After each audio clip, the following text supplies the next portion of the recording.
Hello, बस बस, hello, शांत हो जाओ सारे बच्चे। हेलो हेलो हेलो हेलो, सारे बच्चे शांत हो गए। टेस्ट आपने दे दिया, उसकी बात बाद में करेंगे। अभी उसमें एक क्वेश्चन नंबर 17 गलत था, ठीक है, बस, बहुत नहीं था।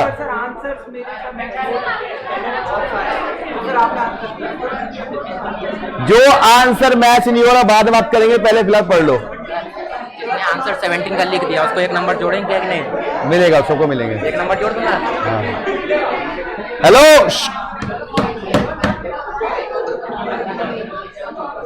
अरे 2 नहीं आए, 10 नहीं आए, 20 नहीं आए, नहीं आए ना, कोई बात नहीं, छोड़ो आगे। हेलो, पेपर मॉडरेट था, ना बहुत आसान था ना बहुत टफ था। कुछ क्वेश्चन आसान थे, कुछ क्वेश्चन टफ थे।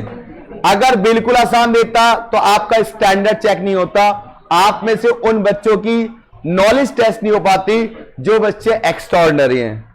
और बहुत आसान देता तो सबको रटा हुआ था। तो कुछ क्वेश्चन मैंने किताब के दिए, कुछ क्वेश्चन मैंने चेंज किए, लेकिन क्वेश्चन में कि एकदम आसान पेपर नहीं था, टाइम टेकिंग था, और आपको लगा हाँ पेपर कर रहे हैं, कुछ क्वेश्चन अटक रहे थे, कुछ आ रहे थे। तो इस बात को खत्म करते हुए अभी जितने मार्क्स आए वो मार्क्स आप लोग सबमिट कर दीजिए अकॉर्डिंग टू यू, और आंसर के में बाद में जो गलत होगा बाप की बात बढ़ गए। अभी है, पहले पहुंचेंगे मैम के पास, मार्क्स तब पता चलेंगे। उसमें से फिर मैं कुछ हो सकता है आप कह रहे हो जो रेक्टिफाई वाली बात है वो चेक करूंगा, उसके बाद बात होगी मार्क्स, ठीक है।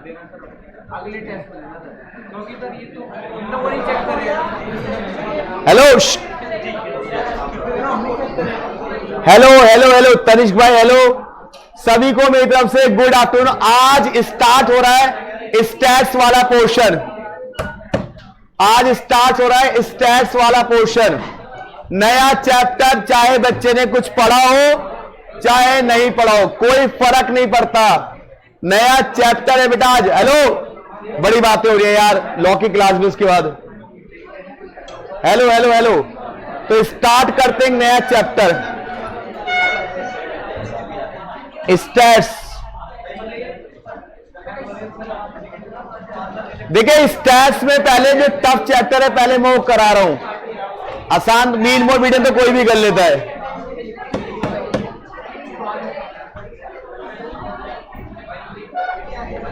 स्टैट्स है 40 नंबर की,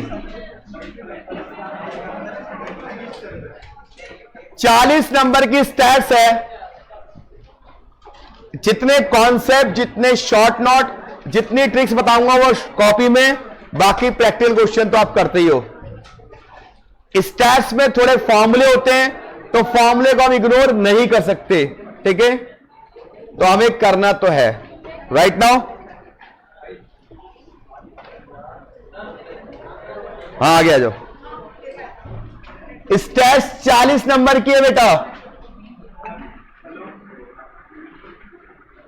आप सभी बच्चों ने टेस्ट दिया, ये एक टेस्ट केवल जजमेंट था कि हम लोग जो पढ़ रहे हैं अभी हमें और तैयारी की जरूरत है।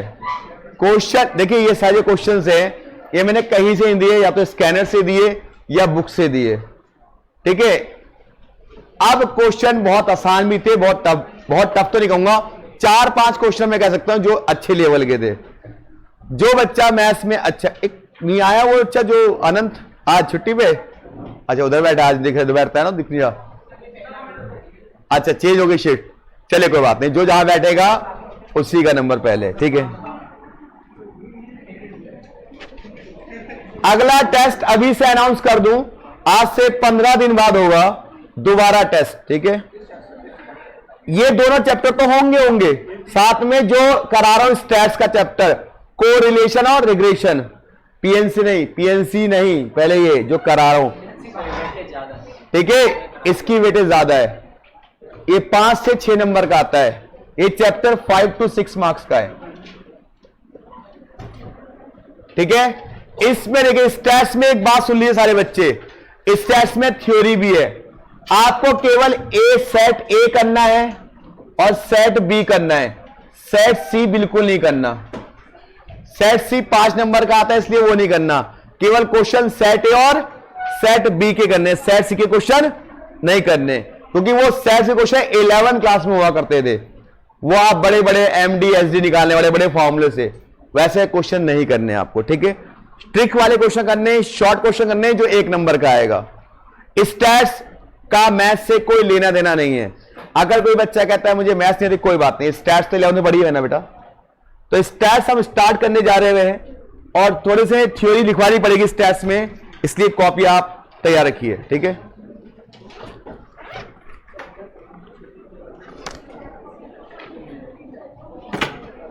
सभी बच्चे रेडी रहिए थ्योरी के लिए।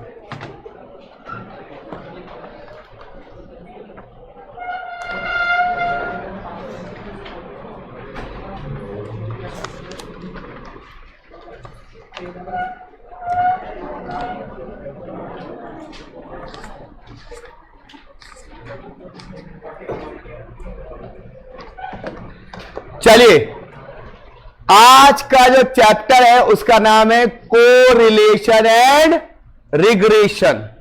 स्टैट्स का मैं पहले टफ चैप्टर करा रहा हूं। मीन मोड मीडियन तो बच्चे वाले खेले, अगर मैं सीधे तो वो तो कोई बच्चा पढ़ लेता है, लेकिन पहले वो चैप्टर जो ज्यादा मार्क्स के और जो टफेस्ट है, क्योंकि मैं चाहता हूं चीजें टफ जल्दी जल्दी आराम से हो जाए, तो इजी चीजें तो बहुत जल्दी हो जाती है। तो चैप्टर है कोरिलेशन एंड रिग्रेशन। ये चैप्टर आप लोगों ने स्टैट्स में पढ़ा हुआ है, स्टैट्स में क्वेश्चन पढ़ा है, और रिग्रेशन 12th क्लास में पढ़ा हुआ है आप लोगों ने, रिग्रेशन इक्वेशन। तो दोनों का मिक्सअप है ये स्टैट्स का। सबसे पहले इस चैप्टर का नाम लिख लिया आप लोगों ने, चैप्टर नंबर कौन सा ये 17, chapter number 17 correlation and regression. सबसे पहले इस चैप्टर में पढ़ना क्या है वो मैं आपको बताता हूं बेटा, सब लोग लिखेंगे मेरे साथ साथ चैप्टर पढ़ना क्या क्या है।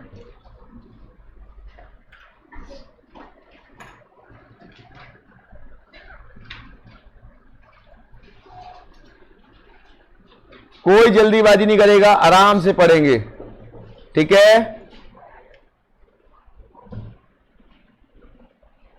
चैप्टर का नाम है कोरिलेशन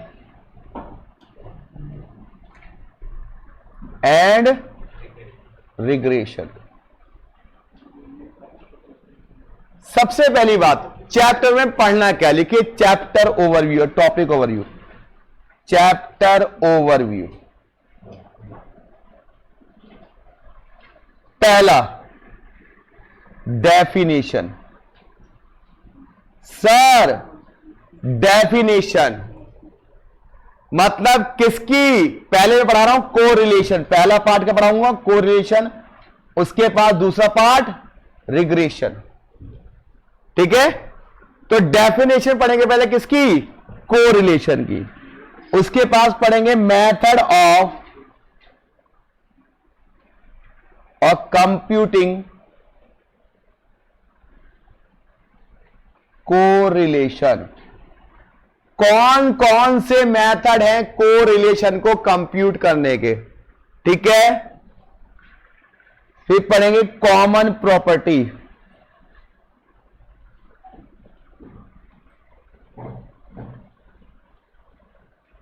वेरी इंपॉर्टेंट। फिर पढ़ेंगे सम स्पेशल पॉइंट। इतनी बातें हमें पढ़नी है कोरिलेशन के अंदर, कोरिलेशन के अंदर, ठीक है। कोई लेना देना नहीं है मैथ्स से इसका। तो जितने भी बच्चे मैथ्स के नाम से डरते हैं वो बिल्कुल ना डरें, क्योंकि मैथ्स का कोई प्लस माइनस तो हर जगह ही होता है भाई। अब प्लस माइनस भी नहीं आता तो प्लीज सीख लीजिए आप लोग, मैं कुछ नहीं कर सकता उसका, ठीक है।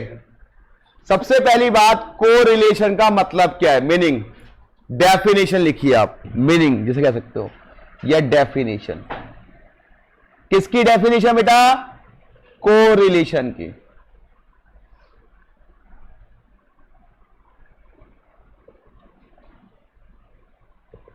ये बताइए दोस्तों, कोरिलेशन का हिंदी में मतलब है सहसंबंध। क्या है? सहसंबंध। सहसंबंध का मतलब क्या है? देखिए, आप अपने दिल पे हाथ रख के देखिए, कुछ बच्चे जैसे जैसे बड़े होते चले गए उनके मार्क्स वैसे वैसे कम होते चले गए। नहीं होता? जैसे बढ़ते चले गए मार्क्स कम होते चले गए। नहीं होता?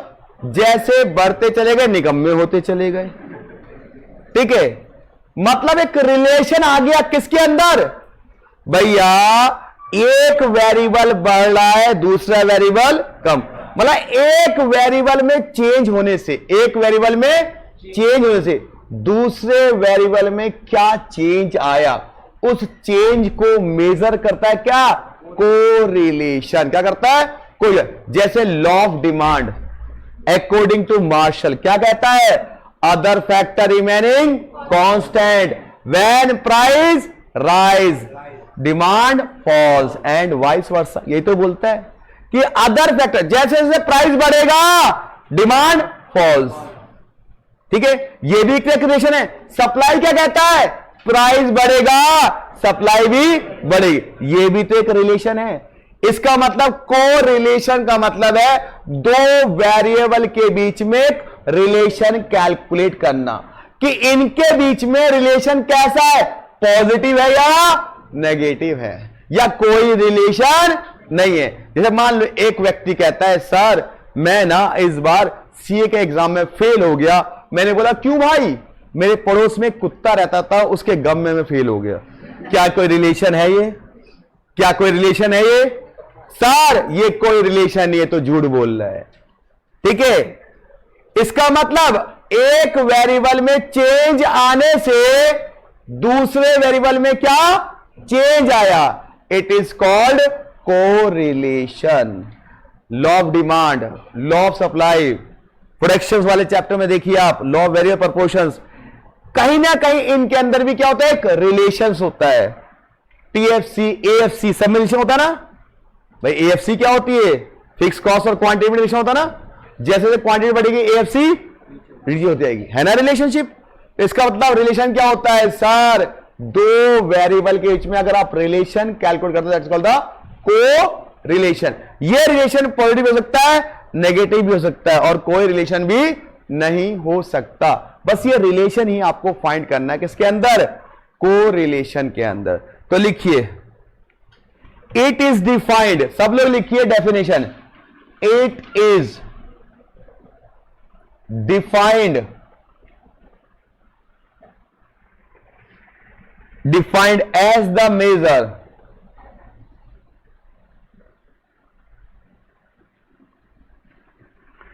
measure of extent of relation between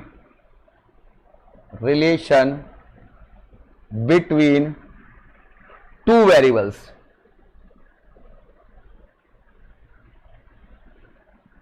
कहते नहीं है ये मेरा जिगरी दोस्त है, हमारा रिलेशन बहुत तगड़ा है भैया, सॉलिड है, एक्सटेंट है, बहुत ज्यादा, तोड़ नहीं सकता कोई दोस्ती, ऐसा होता ना। तो रिलेशन बिटवीन टू वेरिएबल्स, वो वेरिएबल्स कोई भी हो सकते हैं। जैसे प्राइस का रिलेशन डिमांड के साथ, प्राइस का रिलेशन सप्लाई के साथ। ठीक है, जैसे आपका रिलेशन आपकी पढ़ाई के साथ, आप ज्यादा पढ़ोगे तो ज्यादा मार्क्स आएंगे, नहीं पढ़ोगे तो नहीं मार्क्स आएंगे। भाई पॉजिटिव है ना, स्टडी ज्यादा मार्क्स मोर। ऐसे मत कहना सर मैं तो बहुत पढ़ता हूं नंबर तब भी नहीं आते।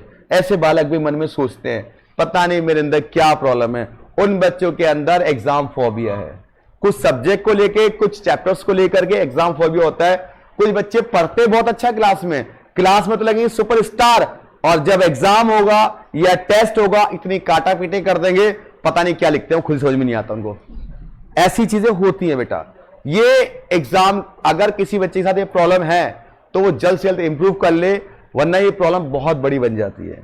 कई बार एग्जाम देते थे बच्चे के हाथ पैर कांपने लगते हैं, मुझे आता सब है सर पर लिख नहीं पाता सर, मैं कर नहीं पाता पेपर को, पेपर देख के मेरे को पसीना छूट जाता है, क्लास से पहले सब कुछ आता है, एग्जाम रूम में गया मेरे को पसीना लग जाता है, अंदर से घबराहट होने लग जाती है।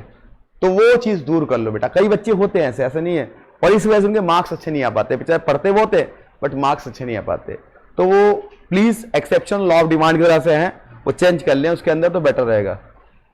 क्या लिखा डेफिनेशन? क्वेश्चन क्या होता है बेटा? Relation between two variables. अगर दो वेरिएबल के बीच में आप रिलेशन शो करोगे दैट इज कॉल्ड को रिलेशन। अब को रिलेशन के अंदर बेटा सबसे पहले को रिलेशन को किससे शो करते हैं? लिखिए, इट इज रिप्रेजेंटेड बाय या it is represented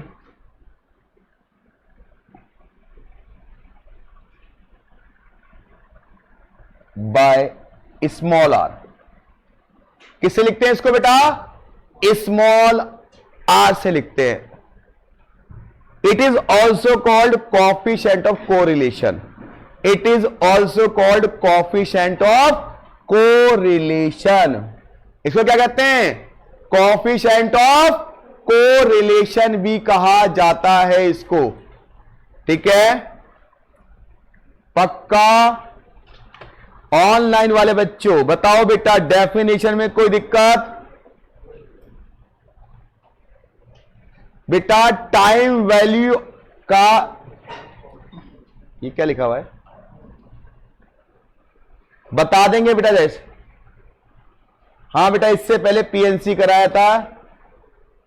no no no no no doubt. चलिए, इससे पहले पीएनसी कराया था। स्टैट्स में ये पहला चैप्टर है कोरिलेशन।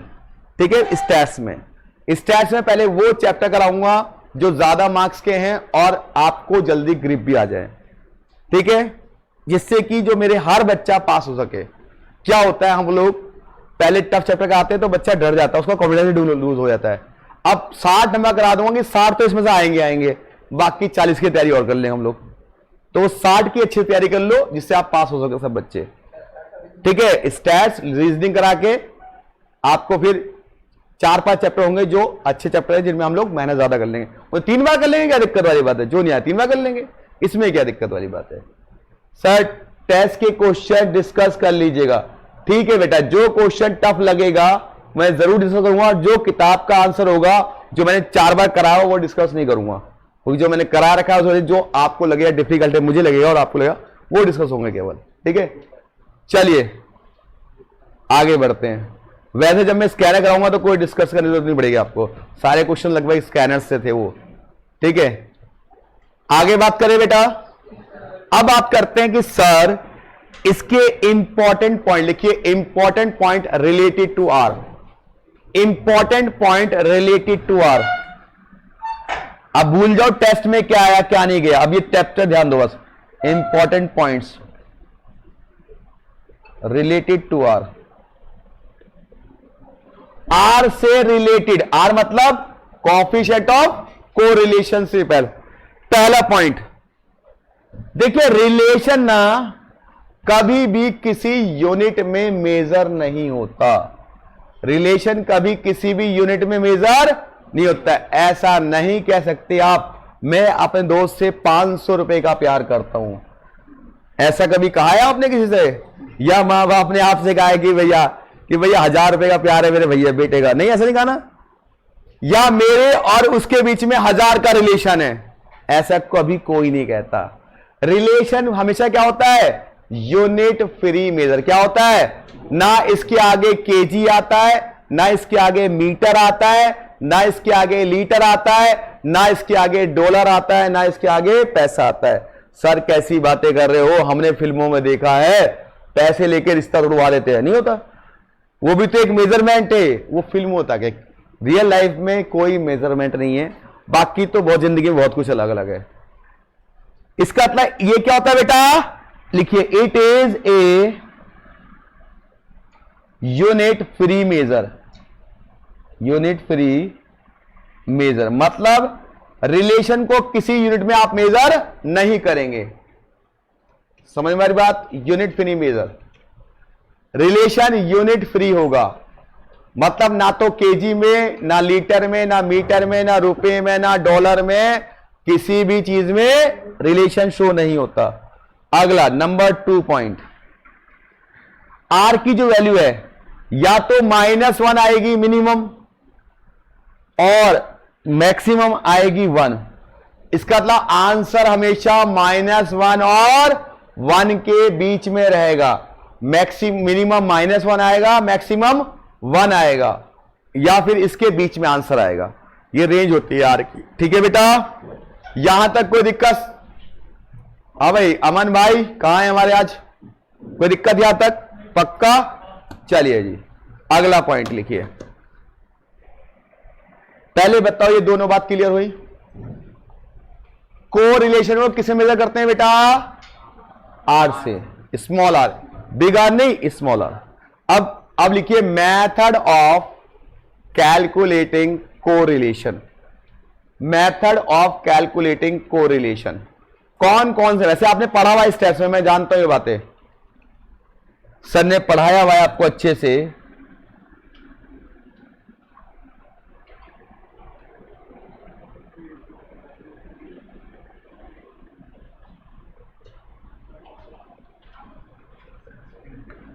आर को कैलकुलेट करने के कौन कौन से मेथड हैं?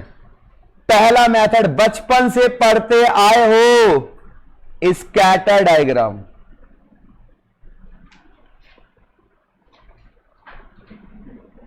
Scatter diagram, scatter diagram basically क्या होता है? हम ना इस रिलेशन को एक डायग्राम के थ्रू शो करते हैं। स्कैटर मतलब पॉइंट पॉइंट से बनाया जाता है डायग्राम, उन पॉइंटों का बिखराव होता है, उन पॉइंटों की शेप को देख के, उन पॉइंटों के आकार को देख के हम रिलेशन बताते हैं। एग्जाम में आपको एक डायग्राम दिया होगा, उस डायग्राम को देख करके आपसे पूछेगा बताइए रिलेशन कैसा है। सर हम तो इको के मास्टर आदमी हैं, बता दो कोई सा भी रिलेशन बता देंगे। सर 2 तो पक्का पता है, पॉजिटिव और नेगेटिव तो पक्का पता है हमें। डिमांड सप्लाई के डायग्राम तो हमारे दिमाग में पक्का है, बाकी कुछ आता नहीं आता, लेकिन ये जरूर आता है हमारे को इकोनॉमिक्स में। ठीक है, ये आपका फाउंडेशन में भी इकोनॉमिक्स है, ठीक है, उसके अंदर भी शायद है ना। हाँ जी, स्कैटर डायग्राम लिखिए। इन दिस लिखिए या लिखिए as the name suggestion, as the name suggestion is show the relation, as the name suggestion. सारे बच्चे लिख लो, बोल रहा हूं, as the name suggestion it show the relation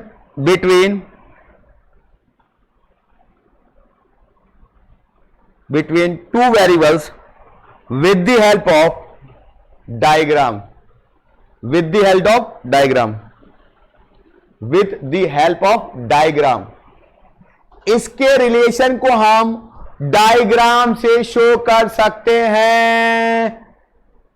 ठीक है, अब देखिए क्या क्या रिलेशन हो सकता है। अगर मान लीजिए इस तरह से, ये कौन सा होता है? y axis. ये कौन सा होता है? अरे ये तो पता है ना, ई को पढ़ते हो ना गलती से। ठीक है, y एक्सिस और x एक्सिस। अगर मान लीजिए इस तरह से बिंदु बिंदु बन रहे हैं और डायग्राम ऐसा जा रहा है, कैसा रिलेशन? अरे बताओ। अरे यार कैसे कैसे बालक हो, पॉजिटिव। अरे सप्लाई कर्व ना पता बाबू, ऐसे तो हो गए, बस आप लाइन खींच दो, मैंने पॉइंट पर बना दिए। ये कैसा हो गया? Positive relation. चलो जी अगला। अब अगर पॉइंट इंगे इंगे से जावे, अरे बाबू समझ गए, R इक्वल टू नेगेटिव। पक्का? अरे पता है ना downward sloping, why does diamond का भी डाउन स्लोपिंग, पता है ना पॉइंट? हाँ वही चीज लगा ये डाउनवर्ड स्लोपिंग है। क्यों है वो पॉइंट में डिस्कस नहीं करूंगा, वो आप सबको पता है, मैं लॉ इक्वली पढ़ाना है यहां पे। ठीक है, उसके बाद बेटा आप आगे आ जाओ। अगर मान लो बिल्कुल बिल्कुल 45 डिग्री का एंगल बना रहा है तो क्या होगा?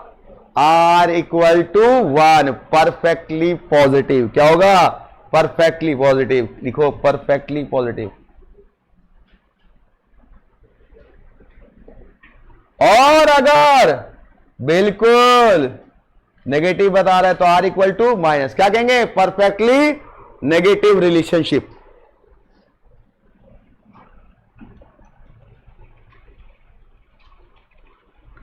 और अगर मच्छर मच्छर उड़ रहे हैं, कुछ पता नहीं चल रहा, गोला गोला गोला गोला गोला गोला गोला गोला गोला गोला गोला, पता ही चल रहा कौन से पॉइंट किधर जा रहे हैं, तो यहां पे रिलेशन बचेगा 0। कोई रिलेशन नहीं है, नो रिलेशन, नो रिलेशन। और अगर डायग्राम ऐसे बन गया, ऐसे ऐसे ऐसे, यहां भी क्या है? No relation. कभी पॉजिटिव कभी नेगेटिव, समझ में नहीं आ रही है, दैट इज नो रिलेशन। इसको नॉन लीनियर भी कहते हैं, कर्व लीनियर भी कहते हैं इसको। इस वाले डायग्राम को नॉन लीनियर या कर्व लीनियर भी कहते हैं। ये है पहला मेथड। सर पॉइंट ये डायग्राम बना के, हां बेटा डायग्राम दिया जाएगा, आपको बताना पड़ेगा कैसा रिलेशन है। सर बता देंगे, इसमें तो कोई बड़ी बात नहीं है। नेगेटिव जा रहा है तो नेगेटिव, हो जाए तो पॉजिटिव, परफेक्टली है तो बिल्कुल स्ट्रेट लाइन, नेगेटिव है तो भी स्ट्रेट लाइन, और अंडे अंडे से बन गए तो कोई रिलेशन है ही नहीं। तो पहला मेथड था ये को रिलेशन को कैलकुलेट करने का। पढ़ा था ना 11th में ये आप लोगों ने? किन किन बच्चे ने इको नहीं पढ़ी 11th में, बताओ? इको ही नहीं पढ़ी? आपने भी नहीं पढ़ी इको? अच्छा, कॉमर्स ही नहीं थी आपके पास, क्या थी आप पे? है तो अकाउंट्स में तो मजा आता होगा बहुत। अकाउंट्स तो फिर साइंस वालों को मजेदार आती है, इसीलिए तुम्हारी मैथ अच्छी है, ठीक ठाक है। साइंस वाले हो ना, कॉमर्स वालों की मैथ तो कच्ची पक्की होती है, आधी आती है आधी नहीं आती है। साइंस वालों की मैथ थोड़ी सॉलिड होती है। ये सच्चाई है, कड़वी सच्चाई है। आगे चलिए, पढ़ा तो दोनों सेम होता है, लेकिन साइंस वाला ना फिजिक्स पर्पज से पढ़ता है। हाँ, अच्छा, उनको इको भी दिक्कत है, फिजिक्स और इको एक जैसी है। फिजिक्स में डायग्राम, इसमें डायग्राम। चलिए, हेलो हेलो, अच्छा ठीक ठीक ठीक, बातें खत्म हो गई हमारी, बातें करें। बताओ पहला मेथड क्लियर हुआ या नहीं? कोरिलेशन को निकालने का पहला मेथड क्या था? Scatter diagram. अरे बोलो बेटा, हाँ बोलो।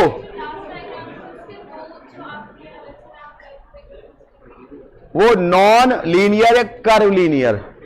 नॉन लीनियर या curve linear? Non linear, R बराबर 0 था ना, एक डायग्राम से बना था कर्व के।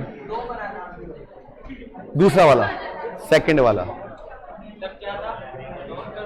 नॉन लीनियर या कर्व लीनियर।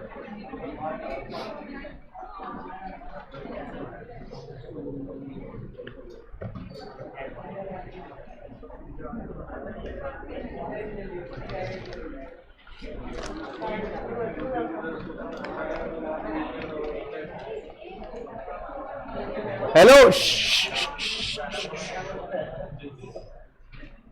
चलिए बेटा, मैंने बताया R बराबर 0 तब आएगा जब कोई रिश्ता ही नहीं हो। मान लो कोई रास्ते में आपको मिले, आप उसे पहचानते नहीं हो, क्या हुआ? अबे मेरा क्या रिश्ता इससे, मैं तो जानते ही नहीं हूं।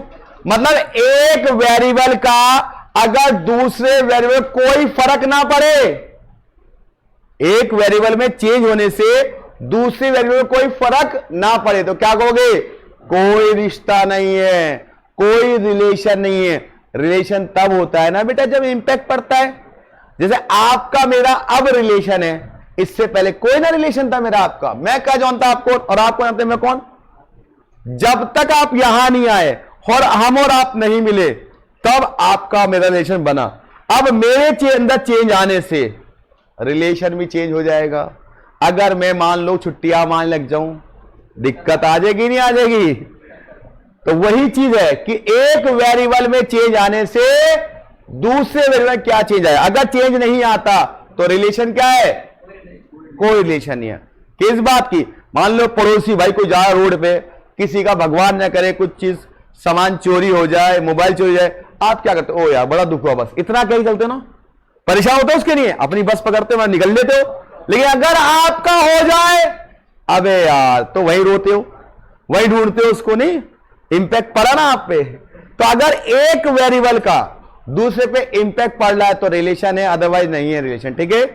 चिराग बंसल छुट्टी पे आज, रोज बोलते थे नया चैप्टर कब शुरू हो रहा छुट्टी। चलो भगवान भला करे सबका। अगला मेथड नंबर 2, नंबर 2 ये सबने पढ़ा हुआ है।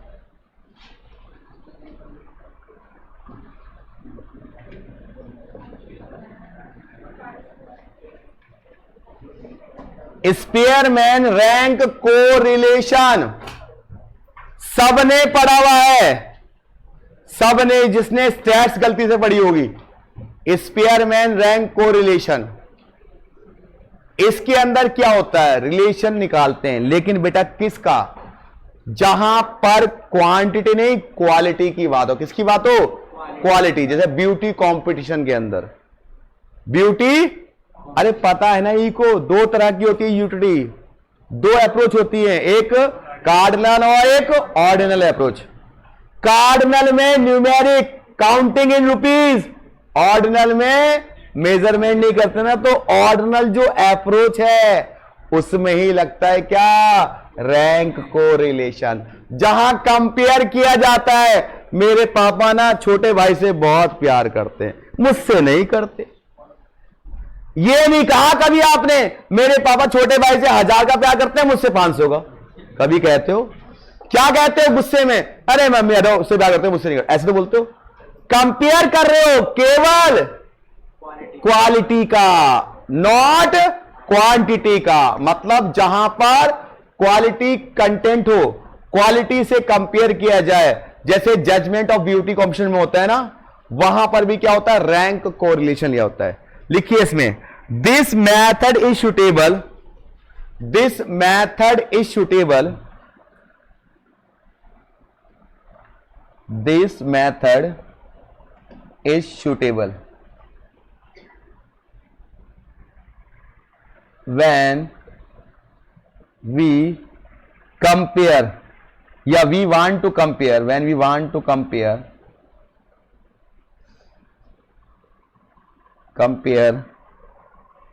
two quality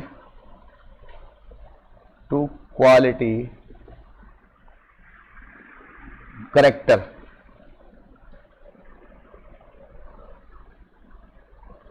जहां पे क्वालिटी कैरेक्टर का कंपेयर किया जाए, वहां पे क्या होता है? Rank function.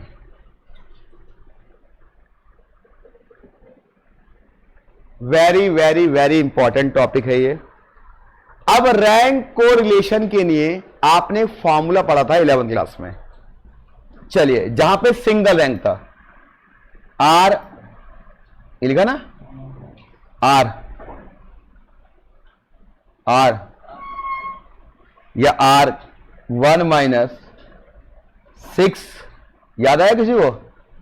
Sigma D square N square minus 1। किसने पढ़ा था फॉर्मूला?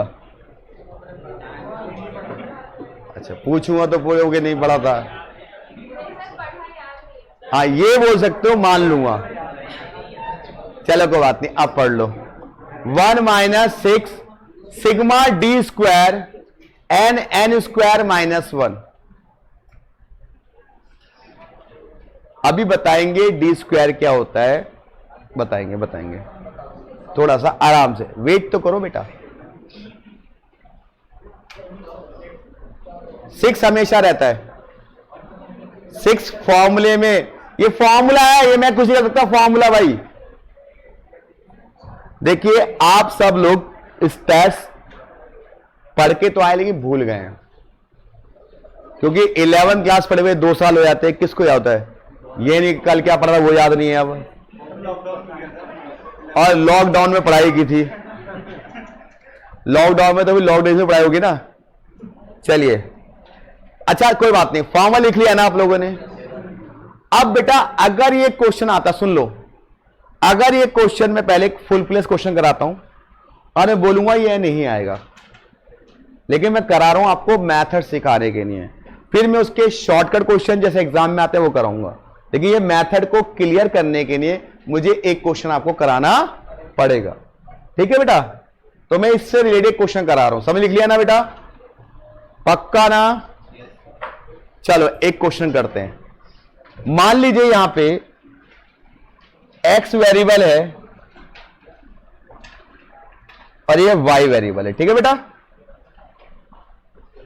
x वेरिएबल और y वेरिएबल, इनमें ना मान लो x जो है इकोनॉमिक्स के नंबर हैं और y जो है मैथ्स के नंबर है, इनमें मैं रैंक निकालना चाहता हूं।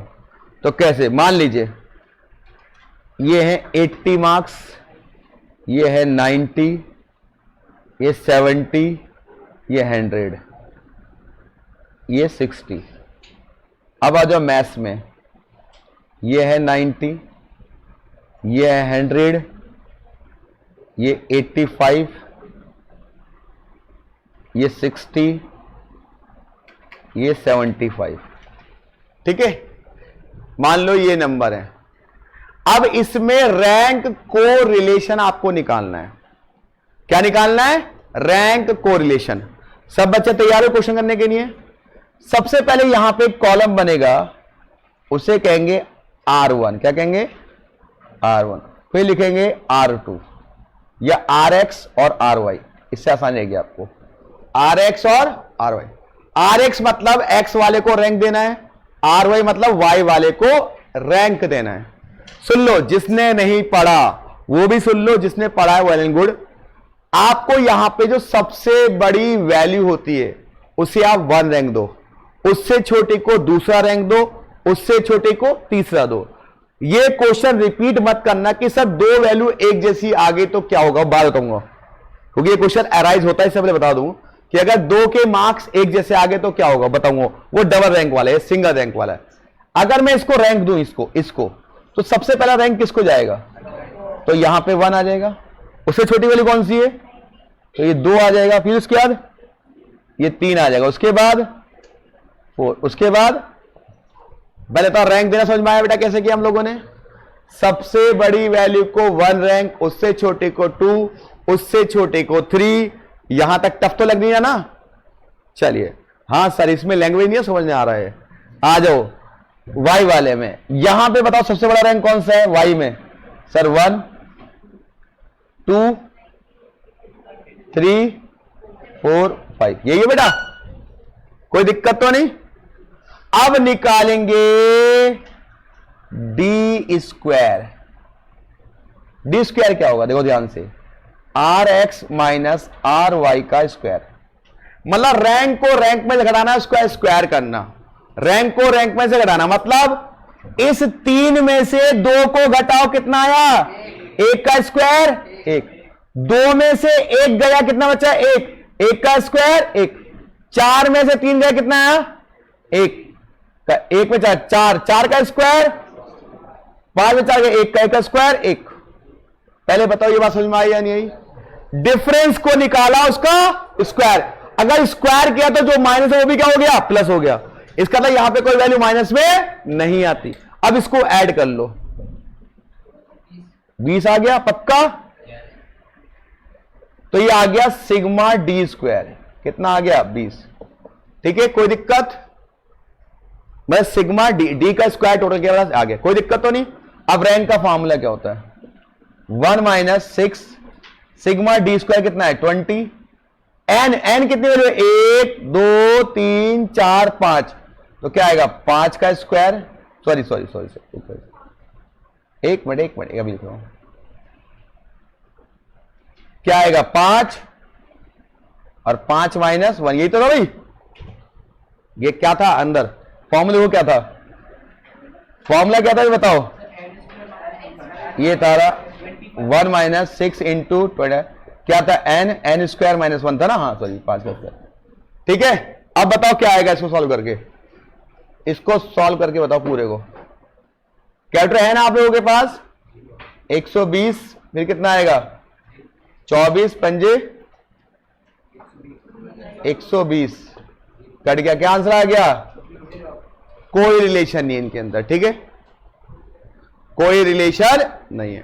मैंने कहा आर की वैल्यू क्या आएगी, -1 और 1 के बीच में आएगी, -1 और 1 के बीच, या तो मिनिमम -1 या मैक्सिमम 1, या पॉइंटों में हो सकती है।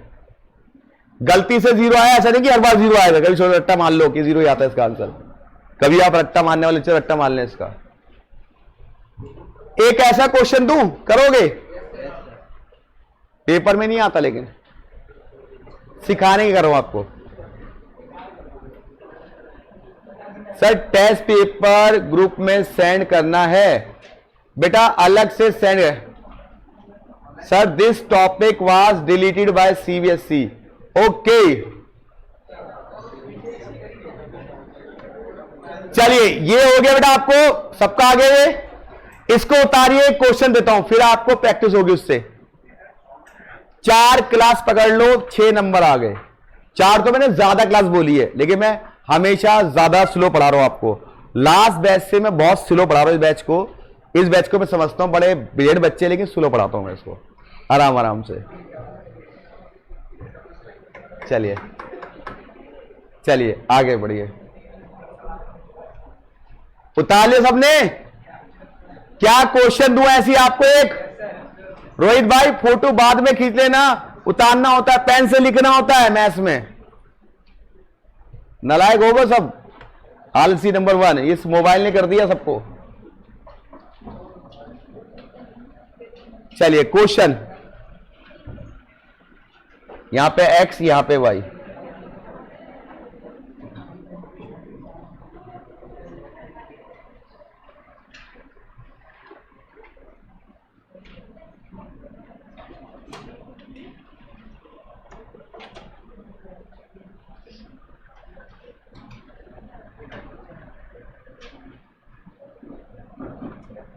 चलिए फटाफट इस क्वेश्चन को सॉल्व कीजिए। और टेस्ट क्लास के बाद सारे टेस्ट पेपर मैंने को मिटवा दिया, ठीक है, अपने अपने मार्क्स बता दीजिएगा ईमानदारी से, झूठ मत बोलिएगा कि इसमें है और मैं को दिखा दीजिएगा। मैं 10 मिनट तक बात कर रहा हूं।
आगे भी आंसर क्या बताइए, पहले आपको ये बात समझ में आई?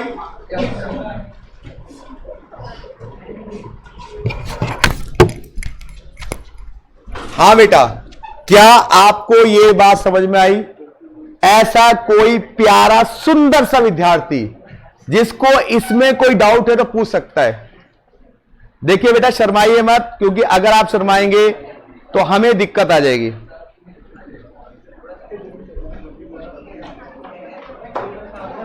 कितना आंसर आया भाई?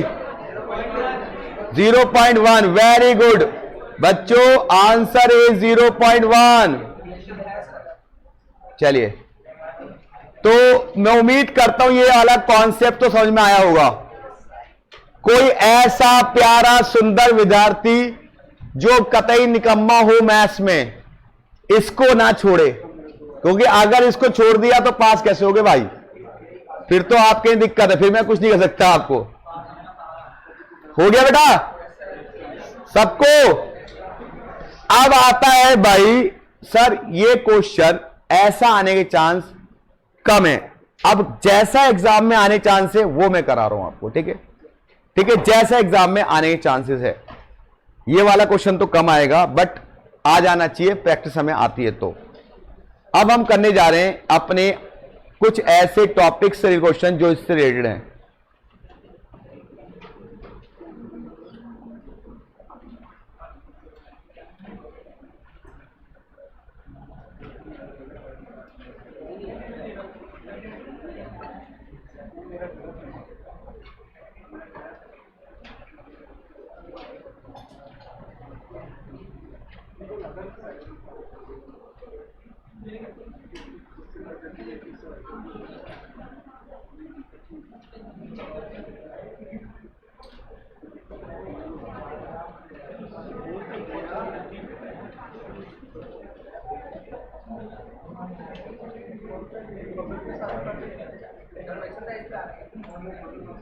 इसके टाइप के क्वेश्चन कराओ ना पहले, एक टॉपिक के सारे। चलिए आपको सेट बी है, सेट बी चैप्टर का सेट बी क्वेश्चन नंबर 10 आपको नजर आ रहा होगा कुछ। क्वेश्चन नंबर 10 शायद नजर आ गया होगा आपको। क्वेश्चन नंबर 10 आपको नजर आ गया। सेट बी को रिलेशन का, सेट बी की एक्सरसाइज है सेट बी, उसका क्वेश्चन नंबर 10।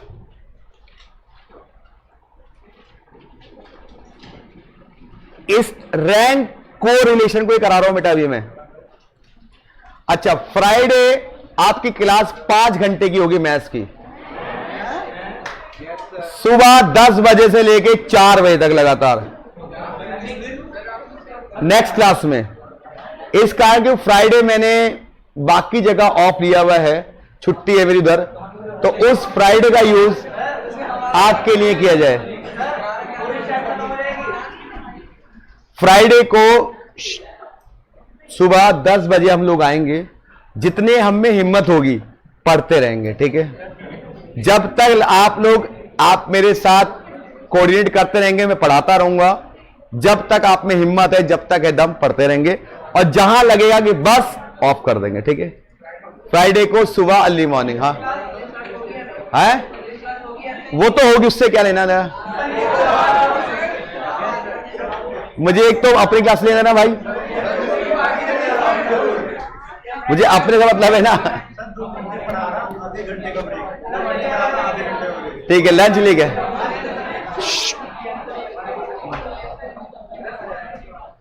चलिए फ्राइडे 10 बजे। If sum of is hello, एक क्लास ही तो बोलिए, इतना हल्ला चिल्ला का है। If sum of square of difference of rank, sum of square of difference of rank मतलब रैंक जो रैंक दिए उसका डिफरेंस का स्क्वायर का सम कितना है? कितना है? 21। मतलब समेशन ऑफ डी स्क्वायर कितना है? 21। और कितने हैं लोग? 8 स्टूडेंट, तो एन कितना हो गया? 8 हो गया। अब आपको निकालना रैंक कोरिलेशन। फॉर्मूला क्या था? 1 - 6 सिग्मा डी स्क्वायर अपॉन में एन स्क्वायर -1, यही था भाई। 1 - 6 सिग्मा डी स्क्वायर कितना है? 21। एन कितना है? 8 का स्क्वायर -1। सॉल्व करो, कितना आ रहा है? कितना है? 0. तो मतलब सी ऑप्शन आ रहा है। इस तरह का क्वेश्चन एग्जाम में आता है। आपको सब कुछ दिया होगा, आपको वैल्यू पुट करनी होगी बस, 1 नंबर का। क्या बहुत डिफिकल्ट है ये? वैल्यू भी नहीं पुट कर पाओगे तो भाई कुछ नहीं कर सकता मैं। वैल्यू तो आपको पुट करनी ही पड़ेगी। आ गया बेटा आंसर सबका? सभी बच्चों का आंसर आ रहा है? सर एक बार वो क्वेश्चन का सॉल्यूशन करवा दीजिए क्लास कंप्लीट होने के बाद, हाँ जी, ऑनलाइन बैच की भी होगी।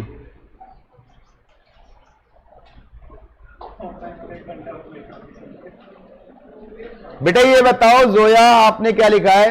सर एक बार वो क्वेश्चन का सॉल्यूशन करवा दीजिएगा जो क्लास दीजिएगा। कौन से क्वेश्चन का बेटा?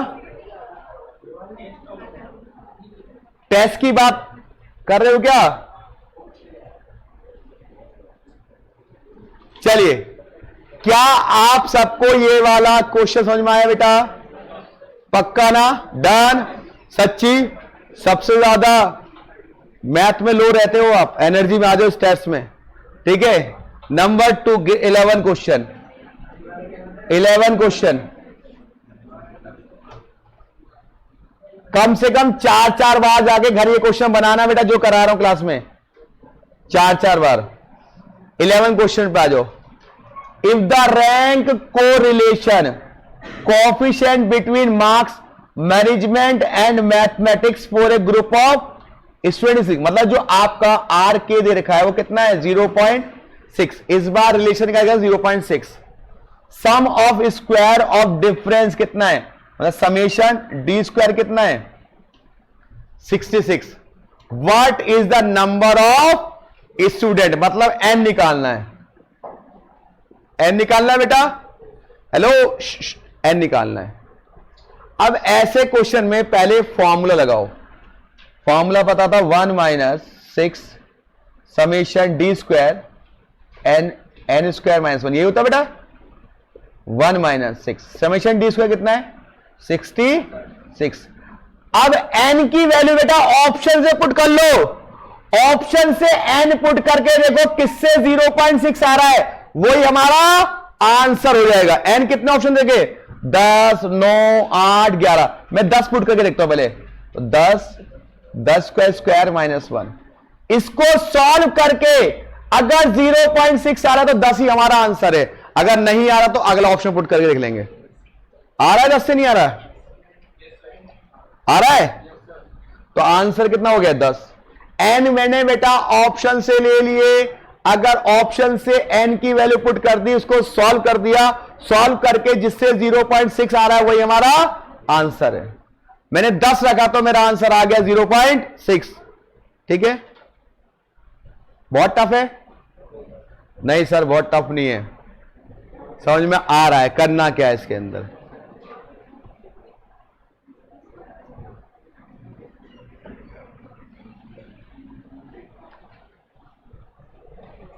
बात समझ में आई बेटा? क्या किया? एन की वैल्यू किससे पुट गई?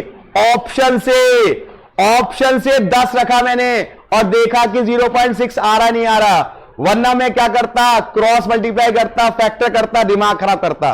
वैसे होता नहीं वो। तो मैं क्या करूं? ऑप्शन से एन की वैल्यू पुट कर दूंगा, जिस ऑप्शन से 0.6 आ गया वही मेरा आंसर है। ठीक है अभिजीत भाई? आगे बढ़ सकता हूं या नहीं बेटा? 10 वेरी गुड। अच्छा जोया बोल रही है 0.1 कैसे आया बेटा? वो तो पिछले क्वेश्चन में आया था, अभी करा दूंगा क्लास के बाद। चलिए 12 क्वेश्चन, इसके आगे लिखो Rajinikanth superstar. 12 question Rajinikanth superstar.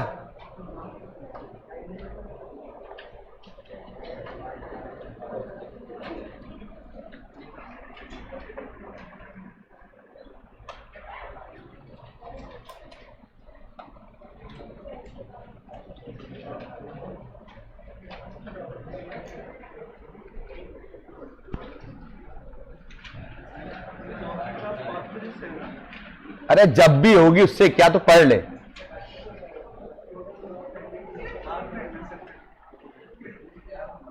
सुधर जा, पढ़ ले। Rajinikanth superstar, Rajinikanth superstar. Question number 12 Rajinikanth superstar. ये क्वेश्चन आने के चांसेस सबसे ज्यादा है। देखिए कोई जल्दीबाजी नहीं, आराम से करा रहा हूं, वरना अब तक के तो 4 टॉपिक पूरे कर देता मैं। देखिए आराम से आपको सीखना है। देखो क्या कह रहा है, अच्छा क्वेश्चन है, अच्छा क्वेश्चन है। इसकी मैं आपको शॉर्टकट ट्रिक सिखाऊंगा। अगर वैसे करोगे तो टाइम टेकिंग है, लेकिन मैं आपको कोशिश करूंगा शॉर्टकट ट्रिक से कराऊं इस क्वेश्चन को, ठीक है। कह रहा है while computing rank correlation between profit and investment last 6 year, तो एन तो हमारे हो गए 6।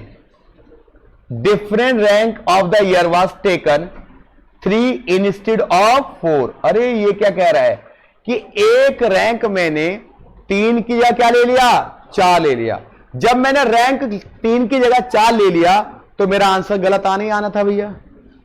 What is the rectified rank correlation coefficient if now the original value of rank function 0.4?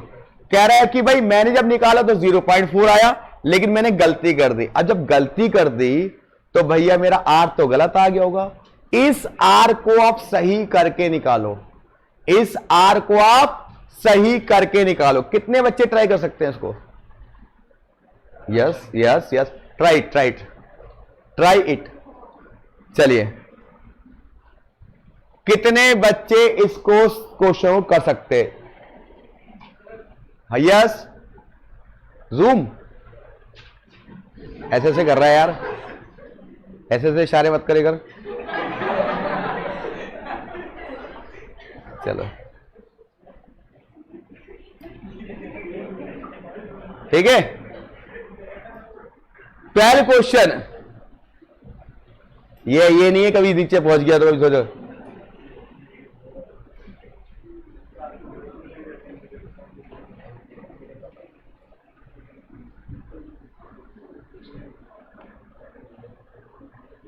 जिसकी मैथ ठीक है वो कर सकता है उस क्वेश्चन को, मतलब जिसको थोड़ा बहुत अंग्रेजी समझ में आ रही है।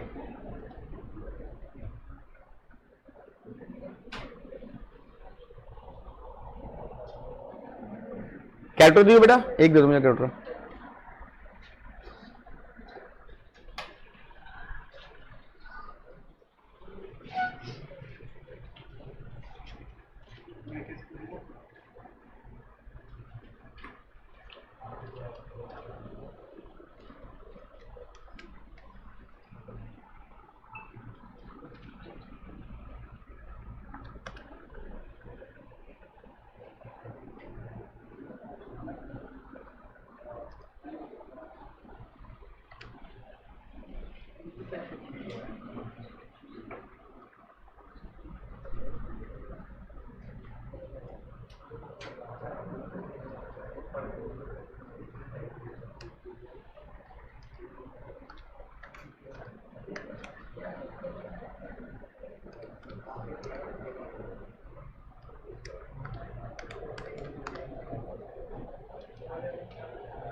आ गया? बोलो।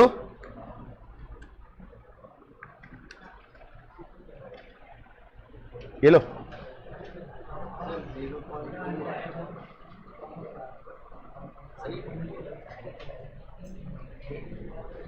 हाँ जी, हो गया सबका? एक बच्चे ने आंसर बताया है केवल अभी तक, सी ऑप्शन 0.2825। नहीं, ये नहीं है।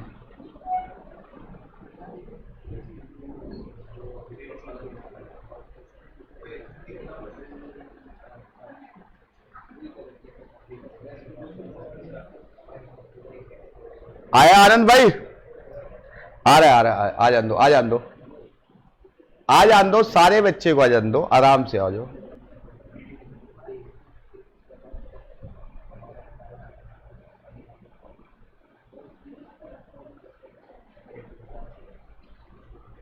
एक ही बालक ने करा, बाकी बालकों का आंसर नहीं आया अभी। चलिए मैं बताता हूं, कोई बात नहीं। कितना आया? हाँ, आपका भी आ गया, वेरी गुड। सुनिए, आपने लिया थोड़ा सा समय, 1 मिनट 1.5 मिनट लिया, लेकिन मेरे नादान बालक इतना लंबा चौड़ा नहीं करेंगे। उन्हें सिर्फ बताओ सर कैसे होगा। तो इसकी शॉर्टकट ट्रिक बता रहा हूं मैं आपको। जब कभी ऐसा क्वेश्चन आ जाए जहां पर आपको रॉन्ग आइटम दी हो और गलती से आर गलत आ गया हो, एन कितना था इसका बेटा 6, इसका आर कितना दिया था 0.4 दिया हुआ था, रॉन्ग है ना ये। तो ऐसे क्वेश्चन करने की एक छोटी सी ट्रिक मैं आपको बता रहा हूं। आपको लिखना 6 इंटू रॉन्ग आइटम का स्क्वायर माइनस राइट आइटम का square divide by N square minus 1, ये सॉल्व करना है आपको। 6 ऐसे ही रहेगा, रॉन्ग आइटम कितना था आपका, अरे 4 था ना 3 की जगह कितना लिया 4 लिया था आप लोगों ने, माइनस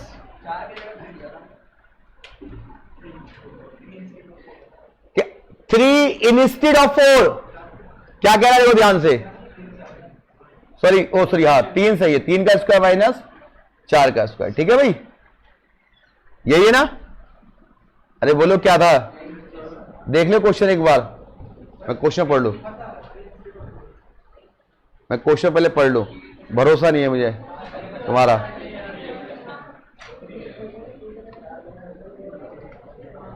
क्या कह रहा है देखो, was taken 3 इंस्टेड ऑफ 4, 4 की जगह 3 ले लिया, 4 की जगह 3, तो गलत कौन सा आइटम बेटा 3 और सही कौन सा है 4, वेरी गुड। ये कहां भाग गया, दोबारा करना पड़ेगा मुझे, चलो कोई बात नहीं। क्या था हमारा 6 इंटू रॉन्ग आइटम का स्क्वायर माइनस डिवाइडेड बाय क्या था एन स्क्वायर माइनस 1, यही था भाई, यही तो था। तो 6 इंटू रॉन्ग आइटम कितना है आपका, अरे रॉन्ग आइटम कितना है 3 का स्क्वायर माइनस राइट आइटम 4 का स्क्वायर, एन कितना है आपका 6 का स्क्वायर माइनस 1, 6 से 6 काट लो बेटा, ये बचा 9 माइनस 16 डिवाइड बाय 35, कितना आ रहा है ये आ रहा माइनस 0.25 और सॉरी माइनस 0.2 आ रहा है। ये जो नया वाला आर आया इसको पुराने वाले आर में ऐड कर दो, पुराना वाला आर कितना था भाई 0.4, इसमें हमेशा ही ऐड करना है, कितना आया बताओ कितना आंसर बचा 0.2, क्योंकि माइनस हो गया ना अपने आप। वरना इसका तरीका क्या था, पहले सिग्मा डी स्क्वायर निकालो, उसमें फिर वो गलत जोड़ो घटाओ, फिर दोबारा से आर निकालो, वरना आप डायरेक्टली करो क्या रॉन्ग आइटम का स्क्वायर माइनस राइट आइटम का स्क्वायर, और 6 हमेशा रहेगा डिवाइड में दिस, इसको निकाल करके जो पुराना वाला आर दिया उसमें क्या कर दो वो ऐड कर दो, क्या कर दो ऐड कर दो, ठीक है। एक क्वेश्चन ऐसा दूं भाई, ऐसा क्वेश्चन, अरे भाई दूं, उतार लो पहले, सबने कर लिया ना, क्या फॉर्मूला है भाई 6 इंटू रॉन्ग आइटम का स्क्वायर माइनस आर, ये कोई फॉर्मूला नहीं है, ये मेरी तरफ से ट्रिक है, फॉर्मूला ये नहीं है, फॉर्मूला कुछ और है, मैं दिखाता हूं कैसे करना है एग्जाम में, अगर करना चाहो तो फालतू में डिटेल में। एन स्क्वायर कराता हूं क्वेश्चन, एक देता हूं यार, आईसीआई की बुक का दूंगा, मैं नहीं बनाता क्वेश्चन, आईसीआई बनाती है।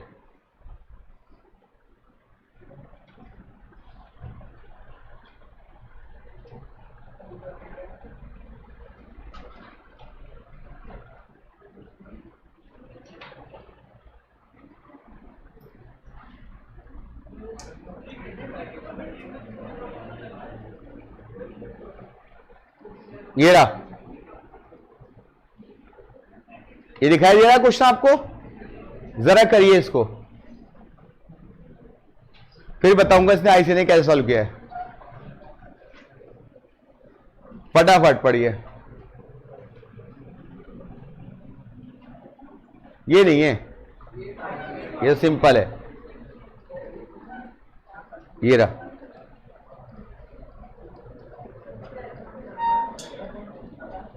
ये दिखाई दे रहा है आपको क्वेश्चन, दिखाई दे रहा है आपको क्वेश्चन, ये आप बड़ा क्वेश्चन करो, और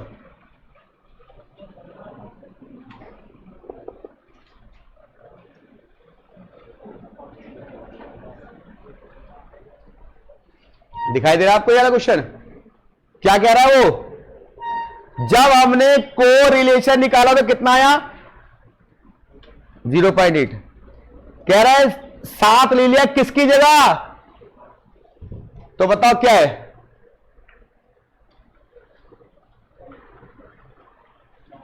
सात रॉन्ग है।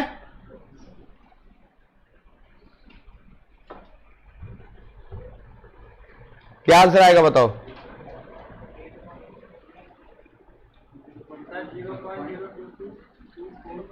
हैं 0.145 ये तो ये आ रहा है, यही आ रहा है आपका? यही अच्छा, तो फिर काय को 0.145 करो आप लोग। क्या तरीका था भाई? 6 इंटू क्या तरीका था बताओ? क्या था? 6 इंटू रॉन्ग आइटम कितना था भाई? 7 का स्क्वायर माइनस 5 का स्क्वायर, ये था भाई n स्क्वायर माइनस 1। n कितने थे भाई बताओ? है 10 था, 10 स्क्वायर माइनस 1, तो 6 into 24 divide by 10 into 99। Solve करके कितना है ये? 0.145। इसको ऐड करो किसमें? ऊपर, तो क्या आ गया? 0.95 आ गया। ये आपका तरीका है। आईसीआई ने कैसे किया देख लो भाई एक बार। आईसीआई ने थोड़ा सा लंबे तरीके से किया हुआ है, देखो ध्यान से। ऐसे करना था पहले क्या था? ये निकालनी पड़ती वैल्यू आपको, फिर रॉन्ग आइटम स्क्वायर घटाते, करेक्ट आइटम स्क्वायर जोड़ते, फिर जो आता फिर दोबारा फॉर्मूला लगाते हैं। तो मैंने इसकी जगह क्या किया? एक छोटी सी ट्रिक बना दी। क्या? 6 into wrong item square minus right item square divide by N square minus 1। इसको सॉल्व करके जो भी आएगा वो पुराने वाले में क्या हो जाएगा? ऐड हो जाएगा, आपका आंसर आ जाएगा। याद रहेगा बेटा? ये ट्रिक याद रहेगी? कोई टफ तो लग नहीं रहा कोरिलेशन? ठीक है। अगर आपको टफ नहीं लग रहा और लगना भी नहीं चाहिए, कुछ है भी इसके अंदर, अगर ये भी समझ में नहीं आ रहा तो प्लीज और मेहनत कीजिए आप लोग, क्योंकि बहुत ही दिक्कत की बात है फिर तो, क्योंकि बेसिक बातें ये सिर्फ प्लस माइनस है, ऐसा कुछ नहीं है जो बहुत ज्यादा कॉम्प्लिकेटेड है। हाँ भाई, ऑनलाइन वाले बाल को अब आपकी बारी, बताइए कि क्या ये समझ में आया?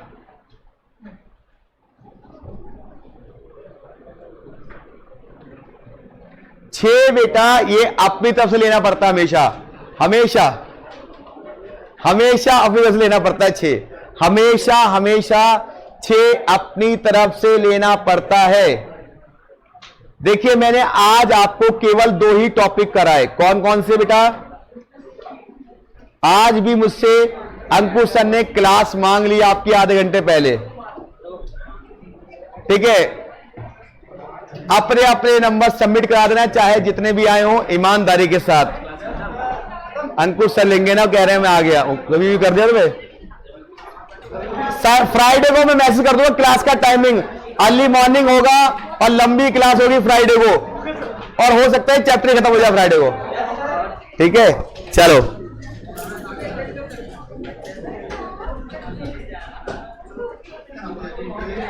यस यस यस बस बिल्कुल सही है बेटा आपका आंसर। यस 0.145 पुराने वाले में ऐड कर दो, बीसीआई क्लास नहीं है बेटा।